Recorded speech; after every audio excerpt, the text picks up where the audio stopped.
This is Chip Maxwell, and you're listening to the Retire Smart podcast with David Brooks. Due to inflation, would taking my Social Security at 62 be much different than taking it at 70? If I've already properly managed my assets to reduce risk, do I really need a financial advisor? And is there a way to get upfront financial assistance over the phone without having to disclose all my financial information?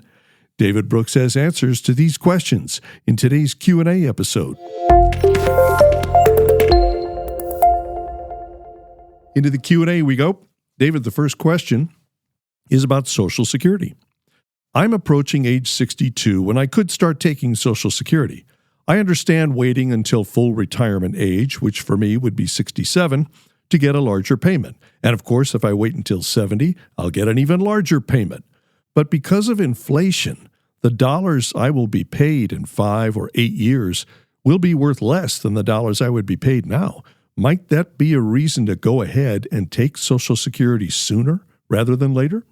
Look, there's a multitude of factors going into when you should draw Social Security. So first and foremost, you should sit down with somebody that can help you factor in a lot of other things, not just the dollar amount you're going to get from the government. So first off, you're going to get a 30% reduction if you take it at 62 versus 67, 30%.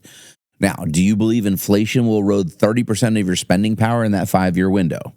So that's the calculation. That's what you're based weighing. On the question, right? Right. So, the last 5 years that might be a fair observation, but historically speaking, in a typical environment, inflation's right around 3 to 3.2%. You'll beat inflation by waiting. Yeah, if you compound that, maybe it's 15%. So you'd most likely be better waiting. Right. Then you often have to factor in the break even. So if you took it at 62 and you make it to say age 80, you would have left on average about $50,000 on the table. The government would have paid you $50,000 more. Now, the other factors you need to look into is if you're still working at 62, there's a clawback provision. So if you earn too much money, they're going to claw back $1 for every $2 you make over the threshold. So there's multiple factors that have to go into this decision, but don't go it alone, and maybe attend our Social Security Blueprint class to find out the exact optimal time for you. Yeah, I didn't think of that because the question doesn't say that the person is necessarily retiring. And I have a good friend I want to start taking Social Security. Who turned 62 this year, and that was the very question. Hey, I'm still working, but I don't know if I'm going to be around long enough. I got some health issues. I'm like, yeah, but you're still working, so your benefit is going to be whacked. Do you understand that? And again, there's a multitude of factors, taxation of it, and again, 85% of it, if you're still working, is going to get taxed as well, and it's a reduced benefit. Probably not that great a deal. Next question, David. It's about risk management. I've heard you talk about risk management as part of your SMART plan. I agree with reducing risk in a portfolio when you are near or in retirement, but I can do that myself. Once I've made sure my assets are in safe places, why would I need a professional advisor? Hey, you may not if you want to understand, but do you understand all the risks that you're taking in retirement? It's not just market risk. So I want to be clear, market risk is the most common risk. Volatility, market prices go up and down. Obviously, it's allocating your assets correctly. One of the problems that we see people do that are DIYers, do-it-yourself investors, is they see some rumblings in the economy, some macro data, and they get scared and they pull market, and the market goes down. Look, I was a genius, I got out, but they never get back in. They continue to read the doom and gloom news. And we had somebody come through that was a federal employee, and for 21 years now they've been in the G fund because they've been scared of the market. 21 years of getting subprime returns. And just so you understand, that's the aggregate government treasury rate. That's all they're getting on that money when they could have been in what's called the C fund, which basically would have matched the S&P 500, the biggest bull run in history. So this person's going to retire with a total of about $400,000. They could have had over $2 million if they were just in a 60-40 allocation. We ran the numbers for them. And I mean, that's $1.6 million left on the table. I don't think I'd even want to know if I was that person. I mean, sometimes we have to point out things. But to the questioner, so listen, we have a lot of DIYers that listen to this show, and we're happy to help where we can. There's so much more, though, a professional advisor, if they're well trained, could provide. Do you have a written inflation-adjusted income plan? Does it take the what-if scenarios in if you're married, if you or your spouse were to pass early or you both live into your 90s? Do you have longevity in your portfolio?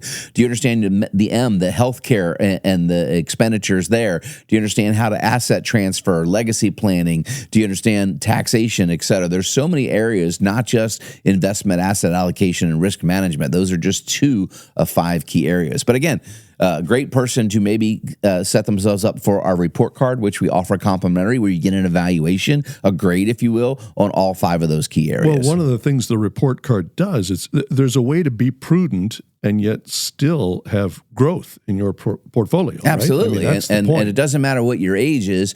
Rarely does somebody need to be 100% allocated to 100% risk assets. And we talk about that.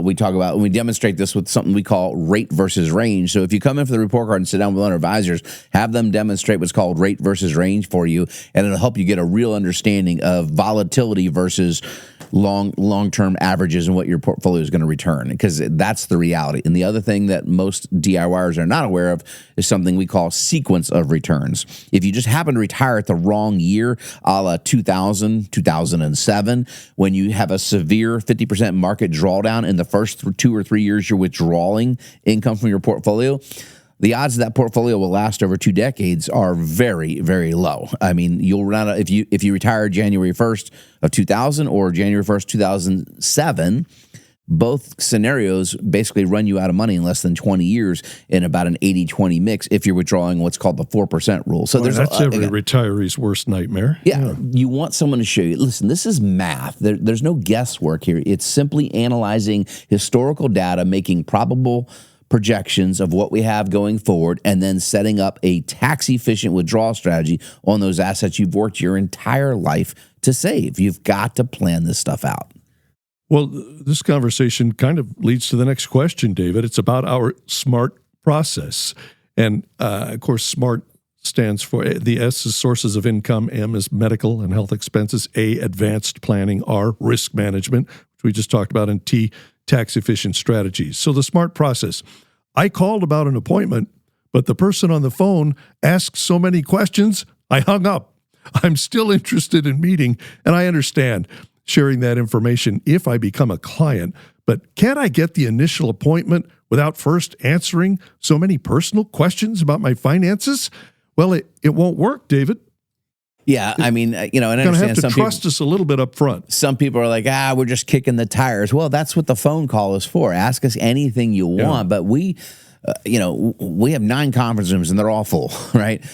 We have 18 advisors on our team. We're busy, but we enjoy helping people, but there's very intricate planning that we do. You just heard from Alex Murray, talking about some of the planning that we do for clients, and we have to have multiple plans when we have legislative changes on the horizon. So to do this level of work, we can't guess.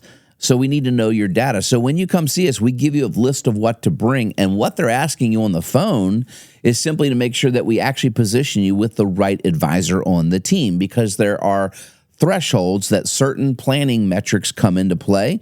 Mike Schutel, one of the most educated advisors I've ever met in my life, who's been with us for over 5 years. He's got more letters literally behind his name than the alphabet. Mike works primarily with our very high net worth clients because he has the training to do that. But we have clients of all different levels, and we simply want to make sure we're going to put you in the appropriate conference room to ask the appropriate questions when you're here. So it's a valuable use of your time. That initial evaluation takes about an hour typically, but that's if we have at least a little bit of information up front. Now, if you don't want to share with it, then I will tell you we're probably not the place for you, because we're not going to just sit there and do feel-good questions for an hour. That's a waste of your time and ours, frankly. Well, when I'm in conversation with people, I say, well, imagine going into the doctor and saying, I want to find out if you can help me, but I really don't want to share anything about my condition. What type of blood are you? What's wrong with you? What symptoms do you have? No, you just tell me what you can do for me first, right? I'd like you to help me with this case, but I really don't want to share any private information with you. Well, that I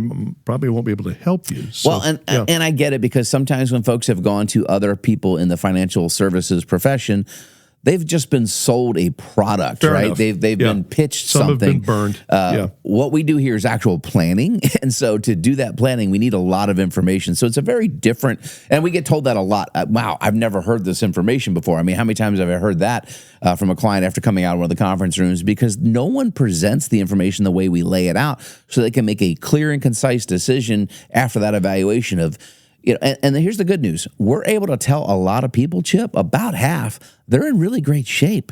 And not everyone has to hire our firm, but wouldn't you want to know, And, what's the worst that can happen getting an evaluation and learning things that maybe your current advisor, guy or gal, has never brought up or is not trained to do. And taxes is one of those areas in particular.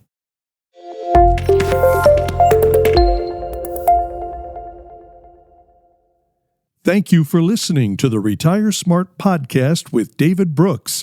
If you want to learn how to generate lifetime income, reduce your tax bill, and maintain your lifestyle in retirement, visit retiresmartpodcast.com. And make sure to subscribe to keep up with new episodes every week.